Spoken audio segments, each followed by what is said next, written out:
The realm. Do you know what the realm is? It's the 1,000 blades of Aegon's enemies.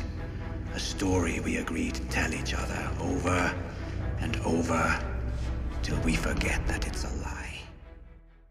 What's up, ladies and gentlemen? Welcome back for another Game of Thrones and House of the Dragon video. In this video, let's look ahead at what will happen in the following season of House of the Dragon. As you all know, in the Season 1 finale, we saw Rhaenyra's sons leave Dragonstone so they could hand-deliver her letter to some of the major houses of Westeros who she is hoping to win over on their side. Unfortunately, Rhaenyra's younger son, Lucerys Velaryon, did not survive the mission. Not only did Rhaenyra lose one of her sons and his dragon, but she also lost a major ally in House Baratheon along with its bannermen. In my last video, I showed you what will happen during the mission of Rhaenyra's other son Jace when he arrives at the Vale, White Harbor, and Winterfell. Not only does he survive and make it back home, but he also won over these houses along his way. Now I want to show you what will happen immediately after Rhaenyra found out her son died above Shipbreaker Bay. In the Season 1 finale, we saw Rhaenyra's reaction after Daemon revealed this devastating news. This shocking event actually unfolds a little differently in George R. R. Martin's novel Fire and Blood. Now, if you read what George R. R. Martin has written in Fire and Blood, you will see Daemon isn't there when Rhaenyra finds out her son died.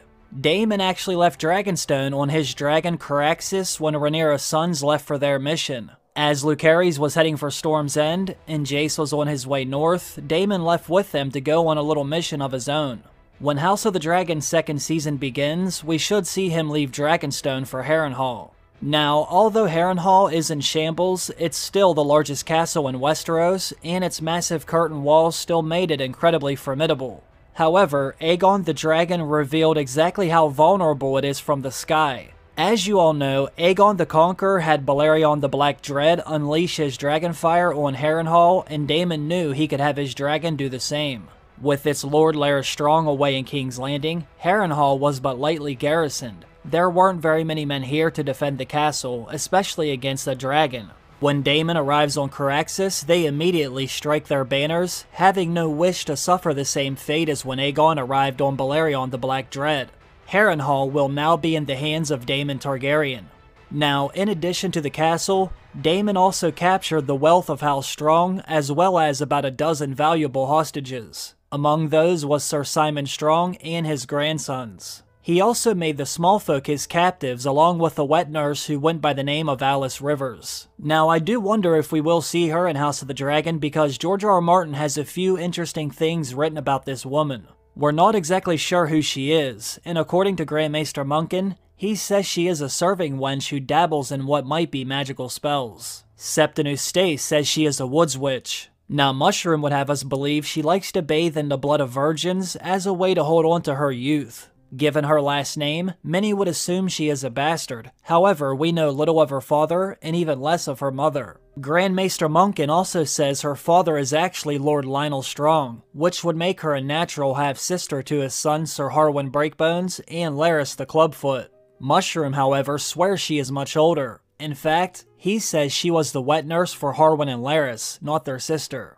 Although her own babies had all been stillborns, the milk that flowed so abundantly from the breast of Alice Rivers had nourished a number of babies born of other women at Harrenhal. Now, was she actually a woods witch who laid with demons and brought forth dead children in return for the knowledge they gave her? Was she a simple-minded slattern, as Septinus Stace firmly believes?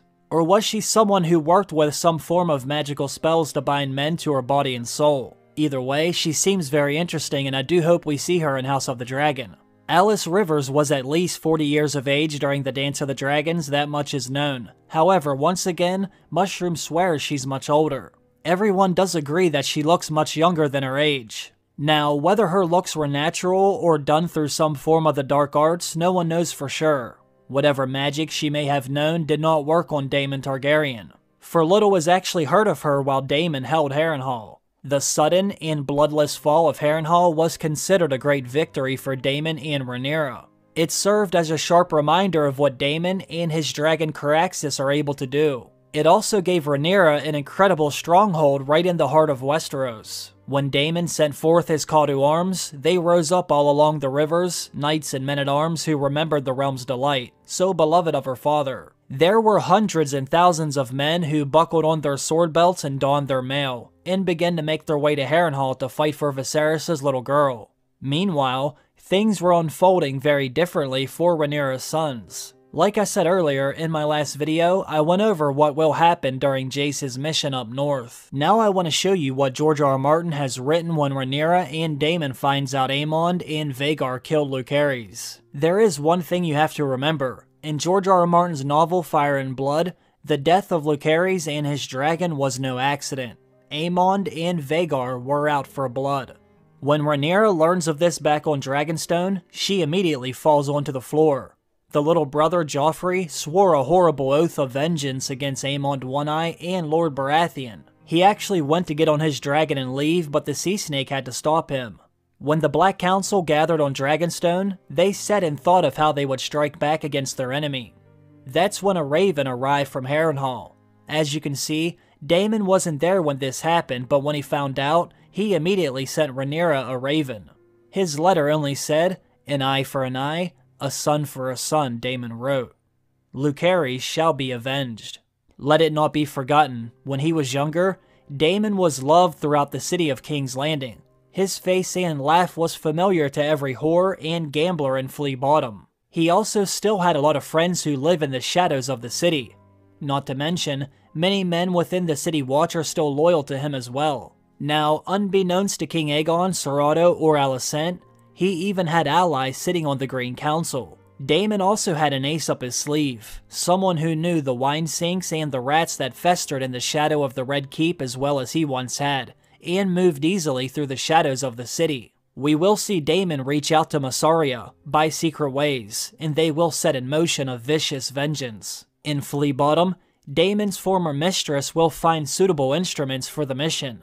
One of them had been a sergeant in the City Watch. He was big and brutal, and he was thrown out of the City Watch after beating a whore to death while he was drunk.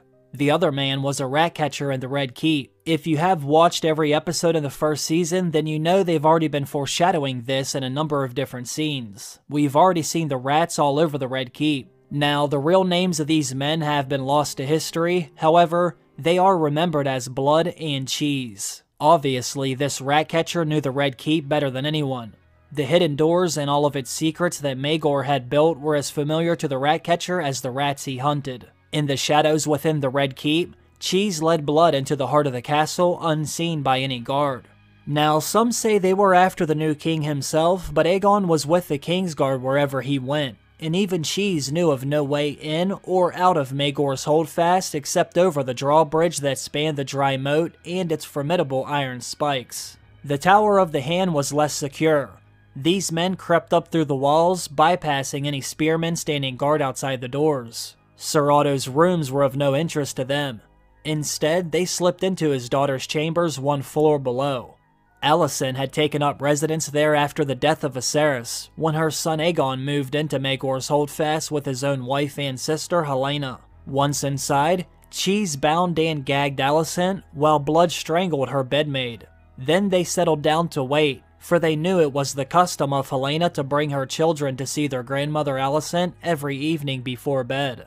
Blind to her danger, Helaena arrived as dusk was settling over the castle, joined by her 3 children. Jaehaerys and Jaehaera were 6, Maelor was only 2.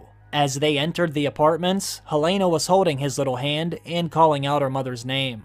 That's when Blood barred the door and slew Helena's guardsmen, while Cheese snatched up little Maelor. "Scream and you all die," Blood told her grace. Helaena did keep her calm, it is said. "Who are you?" she demanded of them. "We are debt collectors," said Cheese. "An eye for an eye, a son for a son. We only want one, to make things right. We won't hurt the rest of you fine folks, not one little hair. Which one you want to lose, your grace?" Once she realized what he meant, Helaena begged with the men to kill her instead. "A wife's not a son," said Blood. "It has to be a boy." That's when Cheese warned Helaena to make a choice soon, otherwise Blood would grow bored and rape her little girl. "You must decide," he said, "or we will kill them all." On her knees weeping, Helaena named her youngest son Maelor. Mayhaps she thought the boy was too young to understand, or maybe it was because the older boy Jaehaerys was King Aegon's firstborn son and heir, next in line for the Iron Throne. You hear that little boy Cheese whispered to Maelor? Your mama wants you dead. Then he gave Blood a grin. The hulking swordsman slew Jaehaerys instead, striking off the boy's head with a single blow. Helaena began to scream. It might be strange to say, but the men were true to their word. They did no further harm to Helaena or her surviving children, but rather fled with Jaehaerys' head in hand. A hue and a cry went up, but Cheese knew where to run and hide, while the guards did not, and the killers made their escape. Only days later, Blood was seized at the Gate of the Gods, as he was about to leave King's Landing with the head of Jaehaerys hidden in one of the saddle sacks. After he was tortured, he later confessed that he was taking the boy's head to Harrenhal to collect his reward from Damon Targaryen. He also gave up a description of the whore he claimed had hired them, an older woman with a foreign voice who wore a hood over her head. The other harlots named her Misery, also known as Mysaria the White Worm.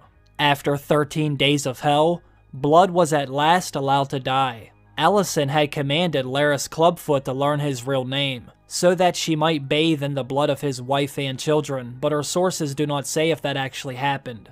Sir Luthor Largen and the City Watch searched all over the Street of Silk and then everywhere throughout King's Landing, but they did not find Cheese or the White Worm. In his grief and fury, King Aegon demanded that all the city's rat-catchers be taken out and hanged, and this was done. Although Blood and Cheese had spared her life, Helaena cannot be said to have survived that fateful night. Afterwards, she would not eat, nor bathe, nor leave her room, and she could no longer stand to look upon her son Maelor, knowing she had named him to die. Aegon had no other option but to take Maelor and give him over to his mother Alicent, for her to raise as her own. Aegon and his wife Helaena slept separately thereafter. Helaena sank deeper and deeper into madness, while Aegon drank and raged and drank. This is what we will see happen after Daemon and Rhaenyra find out Lucerys Velaryon died at the hands of Aemond One-Eye and his formidable she-dragon Vhagar.